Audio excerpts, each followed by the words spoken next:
Caroline, Maria seems to have a good game plan. Like she kept pushing you wide with the backhand and then going for winners with the forehand. Were you surprised on how solid and consistent she was? No, I wasn't. I was expecting that. Yeah, it was. I mean, it's obviously an incredibly tough third round. How did you feel about your own performance? You know, I did my best out there. I was fighting till the end. You know, in my head, I should have won that first set. You know, being up 4-1, I had a chance to do that, but I didn't. And then I fought back and won the second set, and then, you know, it was a close third set. It just wasn't enough today. I did my best. I did all I could, and just came up short. And that's sports sometimes. Caroline, it felt like the match really turned on the long rallies of 9 shots or more. Is that your view of it? And that's usually where you shine. How do you explain?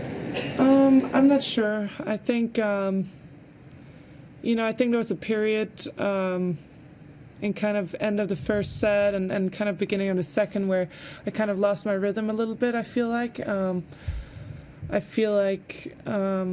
You know, because she was either making a winner or making a mistake, and then, you know, I was waiting, and then I felt like I just lost my rhythm a little bit. But then I thought from the middle of kind of the second set, I feel like we both picked it up, and I think the third set we both played well, and you know, it was just a grind out there, and yeah, what can I say? I just came up short, and it is what it is, I guess. It had been a long time since your last meeting together, and quite a lot has happened off the court between you since then. I was just wondering what your relationship's like with her now, and whether you've spoken to her off the court before this meeting, or is it friendly terms now? Or? I mean, I think our terms are the same as they've always been. I think she doesn't really talk to anybody, and just, you know, has her team and has her own thing, and that's that. And I do my own thing. I have my friends, and that's that. We're just playing. We're on tour, and we're competitors, and you know, and we both try our hardest when we're out there on court and fight our hardest. Carolyn, I also suffer from rheumatoid arthritis, and I've been in quite a bit of pain today because of the wet and the storming weather.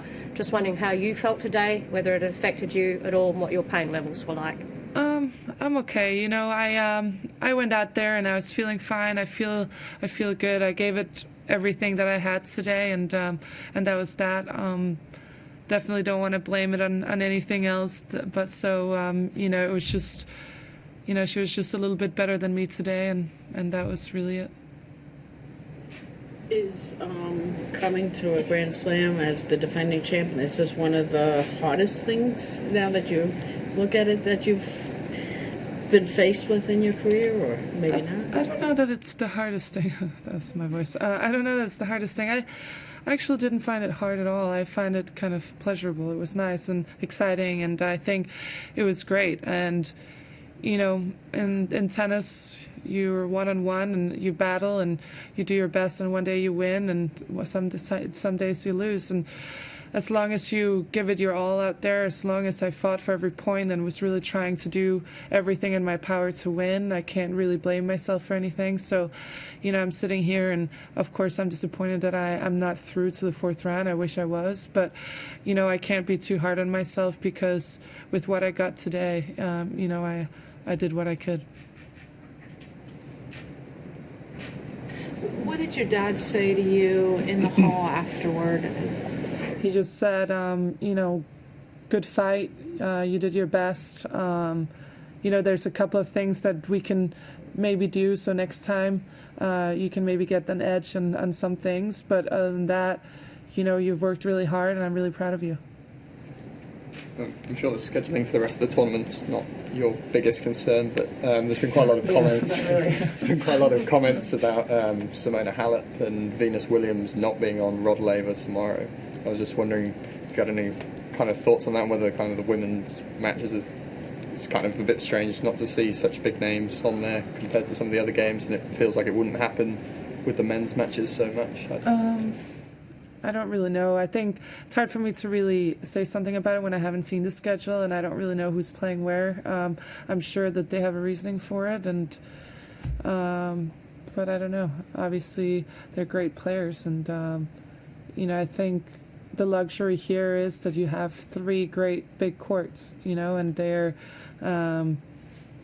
all not the same, obviously, but they're all big and good courts. It's not like you're being put somewhere outside and it's a completely different feel. So I don't really know about the scheduling, and you're right, I probably won't be looking at the scheduling for the next week since I'm not on it. Caroline, in the past when you lost here, you didn't have a Grand Slam, and this year was very special, the defending champion. So, is there a difference? Like, I'm sure it's sad both ways, but what do you take from it? Because you have your Grand Slam and you have been world number 1. So, yeah, I think I think it's a little bit of a different feeling sitting here, but at the same time, I'm a competitor. I love to win. I hate to lose, and I hate losing more than I love winning. So obviously, you're sitting here and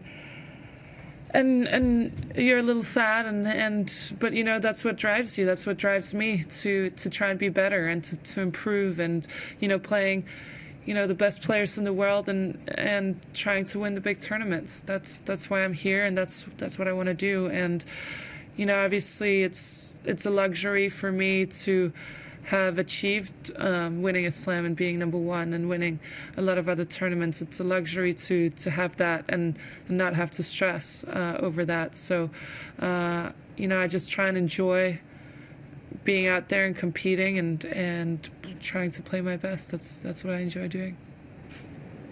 Carolina, would it matter to you whether you're playing after 3 p.m. or after 3 a.m.? Is there a time where it's just too late to expect athletes at even your level to put in a peak performance?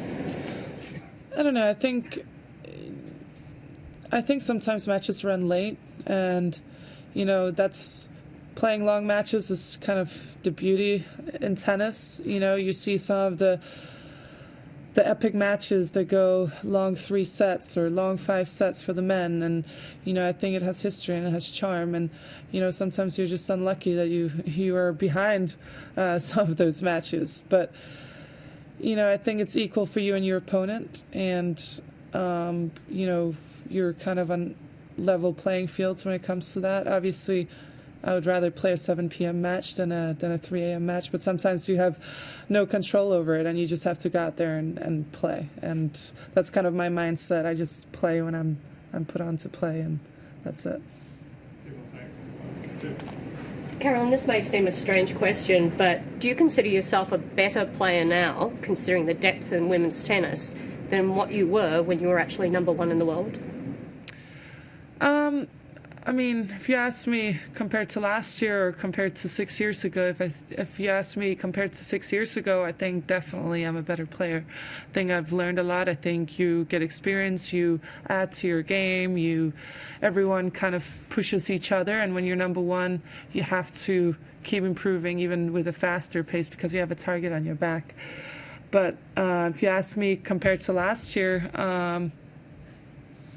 I think you try and improve, but I think the difference is much smaller, and you'll have a month where you may play better and a month where you may play a little worse. So it's kind of like you just keep trying to have the trajectory to keep improving and keep going this way, and that's kind of my thought behind that.